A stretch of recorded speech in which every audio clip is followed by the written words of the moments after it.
Namaskar. I'm in the Karyakarta of the party. I've come to speak on something which disturbs all our minds.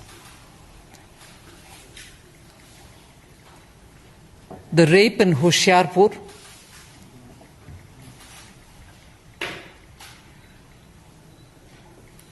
and the complete silence of the Congress party in this matter. A 6-year-old child of a migrant laborer from Bihar, Dalit, is raped, is killed, body half burnt, and it doesn't shake the conscience of the brother and sister pair who rush to every other chosen site which they think can help them politically. Let me first hurry and hasten to say, rape should not be politicized. No rape should be politicized. It's despicable that rapes happen and justice is delayed in some cases. And all political parties together will have to make sure that the system responds speedily and justice is delivered in time. But because we want our political games to be played, we are selective about voicing horror when it is in some states and remain in complete silence when it is uncomfortably in states which are governed by the Congress party. The enthusiasm with which, almost as though they were going for a picnic, the brother and sister pair which ran towards an unfortunate site where something had happened, you want to go, something is rape there. Of course, you're well within your right to go and raise the issue, demand justice for the family. But why not in Hoshiarpur? Why not if it is Rajasthan? The selective cry of outrage that the Congress party wants to show when it is elsewhere but not in their respective governed states is completely exposed. And so is the question for even Tejasvi Yadav, who's contesting in a very forceful manner with his party's leadership being on him. The Bihar elections, a Bihar small child, the daughter of a migrant worker in Punjab. Didn't you please check it up when you had a joint campaign with a Congress leader in Bihar? Are you not answerable to that family in Bihar whose migrant workers have gone there to Punjab?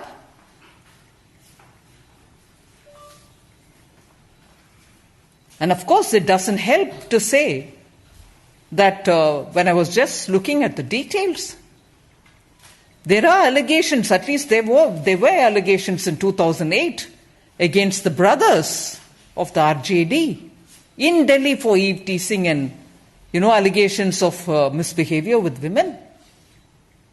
So it doesn't affect them. And of course, during the Jungle Raj in Bihar, we know what was the level of our law and order. Senior government officials' wives were misbehaved with. So it may not hurt the RJD because it's all right. That's how things were when they were in power. But the pretentious Congress is nowhere. Not a word from the tweet friendly leader, Shri Rahul Gandhi. No tweets on this. No outrage on this.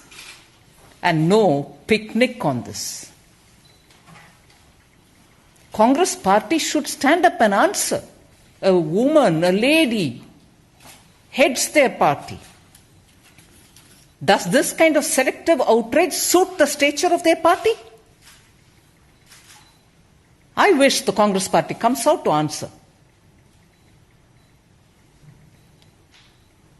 The BJP stands with all those who want to give justice to this family in Hoshiarpur. I recall when it was something in Hathras in UP, 35 senior MPs of the party from all over the country, flamboyant in their statements in Twitter, were wanting to go marching to Hathras, asking for justice. Where are those 35 today? No sense of outrage? If it's a Bihari, Dalit child, because it is Punjab under Congress government?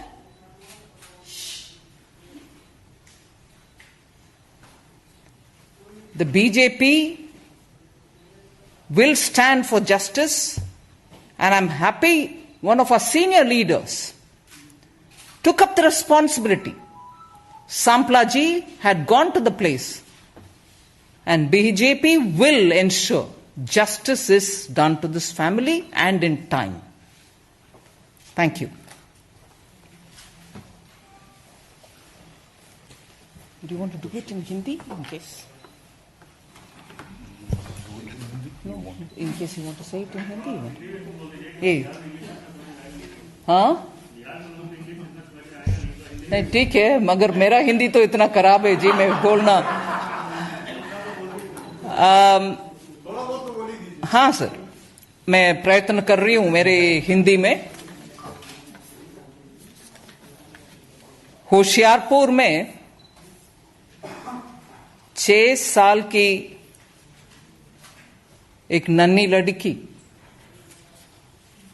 के ऊपर दुष्कर्म हुआ, उनको मारा गया और उनके लाश को जलाने का कोशिश भी हुआ। बिहार से पलायन होते हुए आए हुए एक लेबरर के, माइग्रेंट वर्कर के परिवार से ये बच्ची उनके काम खेती में कर रही थी। उनके परिवार खेती में काम करने वाले परिवार है, और दुष्कर्म के बाद लड़की तो मर गई। मगर आज भारतीय जनता पार्टी के इस पीठ से मैं कहना चाह रही हूं, कांग्रेस पार्टी की चुप्पी इस विषय के ऊपर एकदम दुखद है। आप रेप को पहले राजनीति से जोड़ना नहीं चाहिए। महिला का सुरक्षित रखने का जिम्मेदारी हम सबका है। राजनीति करना रेप के विषय में गलत है।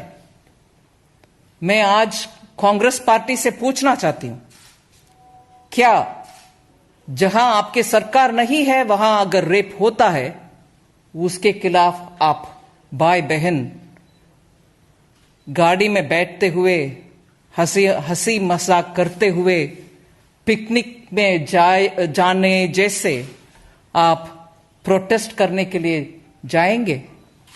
मगर होशियारपुर, क्योंकि उधर पंजाब की सरकार है, कांग्रेस की सरकार है, आप होशियारपुर के ऊपर एक भी बात नहीं बोलेंगे क्या?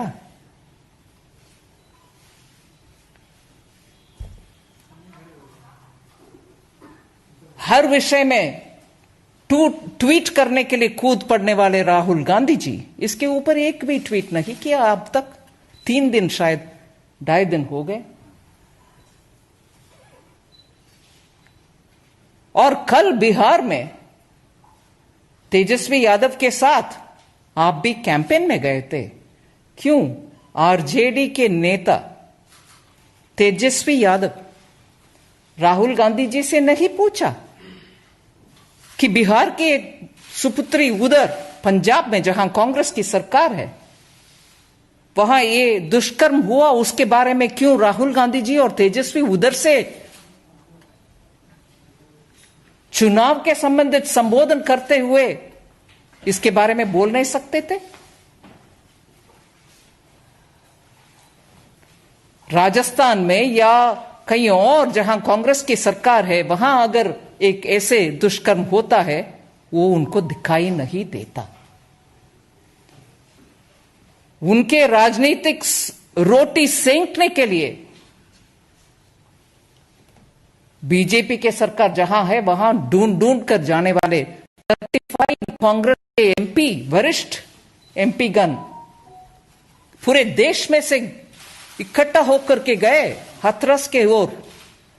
आज होशियारपुर के रास्ते उनको दिखाई नहीं दे रहा। क्यों नहीं? क्यों दिखाई नहीं दे रहा?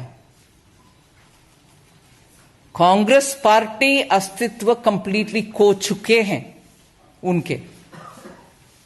आज ऐसे राजनीति महिला के विषय में, महिला सुरक्षा के विषय में राजनीति करके उनके अस्तित्व ढूंढने वाले कांग्रेस को मैं याद दिलाना चाह रही हूं। बिहार के चुनाव में उनके साथ जो तेजस्वी यादव जी खड़े होकर के बात कर रहे थे, मैं इस विषय में न्यूज रिपोर्ट्स पढ़ने के समय मुझे दिखाई दिया 2008 में आरजेडी के दोनों भाई उनके ऊपर दिल्ली में छेड़छाड़ के एलिगेशंस भी थे। इसीलिए आरजेडी के नेतागण को बिहार के सुपुत्री के ऊपर क्यों याद और सम्मान मन में रहना चाहिए? बिल्कुल नहीं, नहीं रहेगा। क्योंकि आरजेडी के जंगल राज के समय वरिष्ठ अधिकारीगण के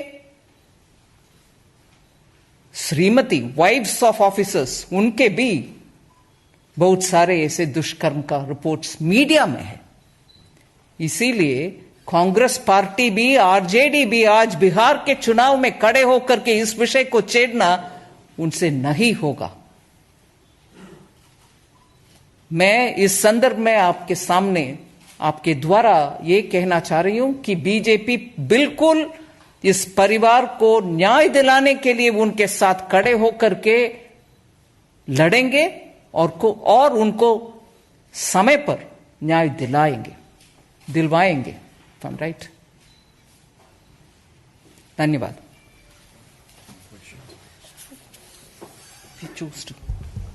किसी का कोई प्रश्न हो तो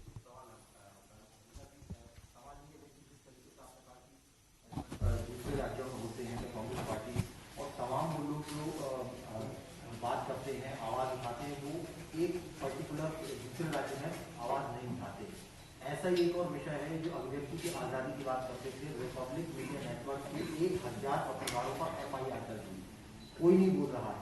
किस तरीके से देखते हैं? इतिहास में ऐसा कभी नहीं हुआ कि 1000 लोगों पर एफआईआर दर्ज कर दी गई। किस तरीके से देखते हैं महाराष्ट्र की सरकार को और मुंबई के पुलिस कमिश्नर की इस हरकत को? ये तो कांग्रेस की डीएनए ही है। कांग्रेस पार्टी इमरजेंसी के समय, आप सबको याद होगा, विपक्ष के पूरे नेतागण को और मीडिया को इतना सता करके उन सबको जेल भिजवाए। आपको याद भी होगा एक और इंग्लिश न्यूज़पेपर पूरे उनके फ्रंट पेज को ब्लैक करके कुछ और नहीं लिखा था, ये था कांग्रेस के इमरजेंसी टाइम के कुशासन। उसी डीएनए में चलने वाले आज महाराष्ट्र के कांग्रेस के सरकार भी, कांग्रेस अलायंस वाले सरकार भी यही तो कर रहे हैं। और मैं इस संदर्भ में विषय बोलना चाह रही हूं, चाहे वो वामपंथी हो, चाहे वो टुकड़े टुकड़े घोषणा करने वाले एक्सट्रीम वामपंथी हो, या उनको समर्थन देने वाले कांग्रेस हो, इसको जवाब दें जरूर कि इतने सारे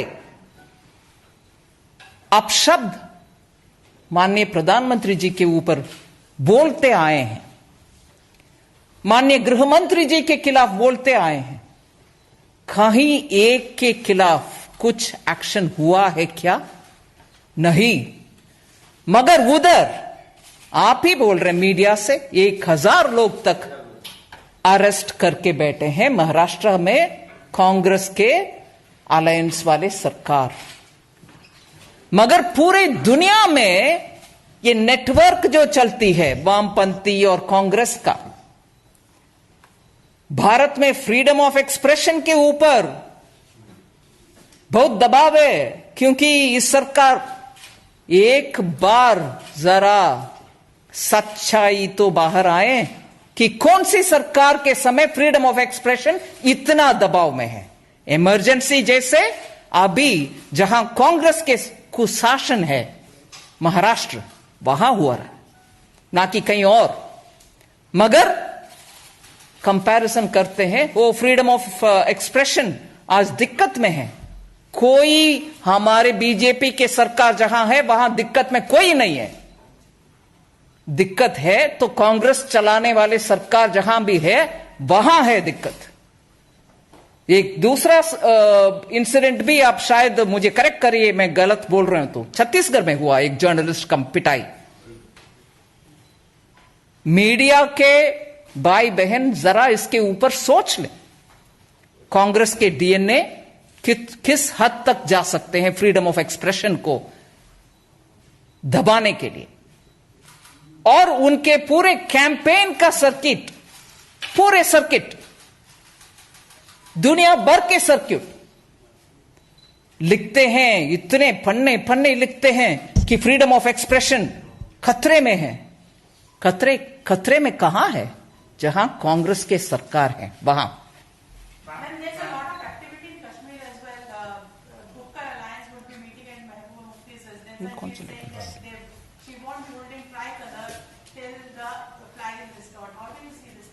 I would rather focus on today's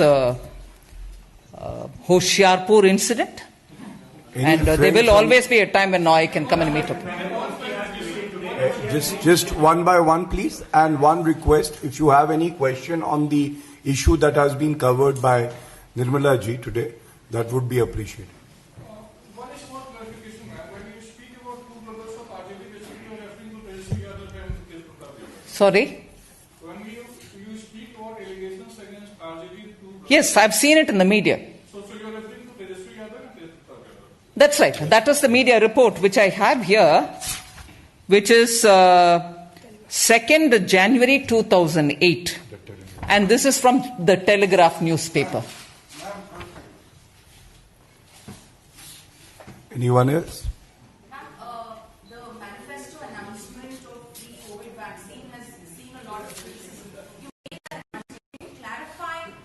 Yeah, but I'd like to concentrate on the Hoshiarpur thing. The Bihar elections and RJD has released its manifesto today as well. So this has That's fine. come under a lot of scrutiny. There's no scrutiny on it. If there's no scrutiny, it is a manifesto announcement. A party can announce what it wants in terms of when it comes to power, what it would do. And that's exactly what it is announced. It is part of a manifesto promise. Every political party, when it releases its manifesto, does state what it wants to do for its state. Health is a state subject, and it can obviously pick up on things which it wants to do. So it's perfectly in order, I would think. Thank you.